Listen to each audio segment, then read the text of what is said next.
Hi friend, welcome to A1 Hindi story में आपका स्वागत है। आज की हमारी कहानी फ्रांसीसी क्रांति के ऊपर है।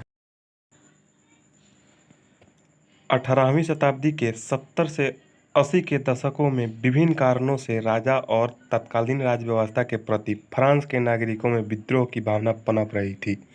यह विद्रोह धीरे धीरे तीव्र होता चला गया।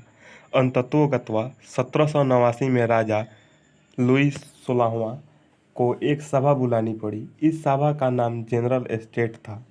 यह सभा कई वर्षों से बुलाई नहीं गई थी। इसमें सामंतों के अतिरिक्त सामान्य वर्ग के भी प्रतिनिधि होते थे। इस सभा में जनता की मांगों पर जोरदार बहस हुई। स्पष्ट हो गया कि लोगों में व्यवस्था की बदलने की बेचैनी थी। इसी बेचैनी का यह परिणाम हुआ कि इस सभा के आयोजन के कुछ ही दिनों के बाद सामान्य नागरिकों का एक जुलूस बस्तिल नामक जेल पहुंच गया और उसके दरवाजे तोड़ डाले गए। सभी कैदी बाहर निकल गए। सच पूछे तो नागरिक इस जेल को जनता के दमन का प्रतीक मानते थे। कुछ दिनों के बाद महिलाओं का एक दल राजा के वर्साय स्थित दरबार को घेरने निकल गया, जिसके फलस्वरूप राजा को पेरिस चले जाना पड़ा। इसी बीच जनरल एस्टेट ने कई क्रांतिकारी कदम उठाना शुरू कर दिया तथा मानव के अधिकारों की घोषणा, मैट्रिक प्रणाली का आरंभ, चर्च के प्रभाव का समापन, सामंतवाद की समाप्ति की घोषणा, दास प्रथा के अंत की घोषणा आदि। जनरल एस्टेट के सदस्यों में मतभेद भी हुए। कुछ लोग क्रांति की गति को धीमी रखना चाहते थे, कुछ अन्य प्रखर क्रांति के पोषक थे। इन लोगों में आपसी झगड़े भी होने लगे, पर इनका नेतृत्व कट्टर क्रांतिकारी के हाथ में रहा।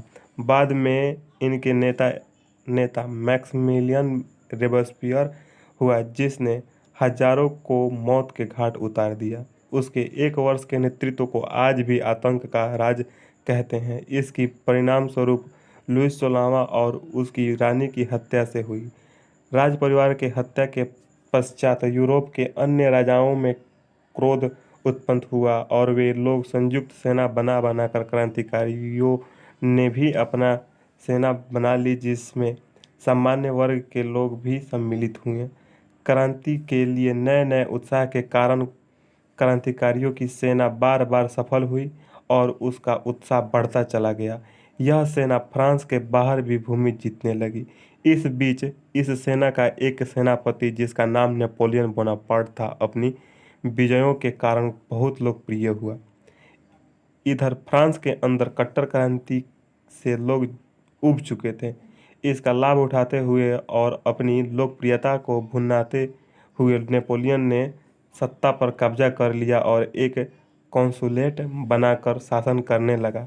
यह शासन क्रांतिकारी सिद्धांत पर चलता रहा। अंततः नेपोलियन ने सम्राट की उपाधि अपने आप को प्रदान की और इस प्रकार फ्रांस में राजतंत्र दोबारा लौट आया। इस प्रकार हम कह सकते हैं कि क्रांति अपनी चरम अवस्था में थी। 1789 ईस्वी की फ्रांसीसी क्रांति आधुनिक युग की एक महत्वपूर्ण घटना थी। यह क्रांति शोषण, वर्गीय विशेषाधिकार तथा प्रजा की भलाई के प्रति शासकों की उदासीनता के विरुद्ध प्रारंभ हुई थी। उस समय फ्रांस में न केवल शोषित और असंतुष्ट वर्ग की विद्यमान थे, बल्कि वहाँ के आर्थिक और राजनीतिक ढांचा में भी विरोधाभास देखा जा सकता था। राजनीतिक शक्ति का केंद्रीकरण हो चुका था। संपूर्ण देश की धुरी एक मात्र राज्य था। समाज का नेतृत्व सनय सनय बुद्धिजीवी वर्ग के हाथ में आ रहा था। राजा शासन का सर्वोच्च अधिकारी होता था। राजा की इच्छाएं ही राज्य का कानून था। लोगों को किसी प्रकार का नागरिक अधिकार प्राप्त नहीं था। राजा के अन्यायों और अत्याचारों से आम जनता परेशान थी।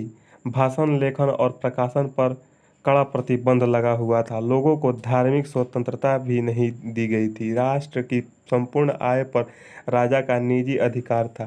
संपूर्ण आमदनी का राजा रानी और दरबारियों के भोग विलास तथा आमोद प्रमोद पर खर्च किया जाता था। राज्य के उच्च पदों पर राजा के कृपा पात्रों की नियुक्ति होती थी।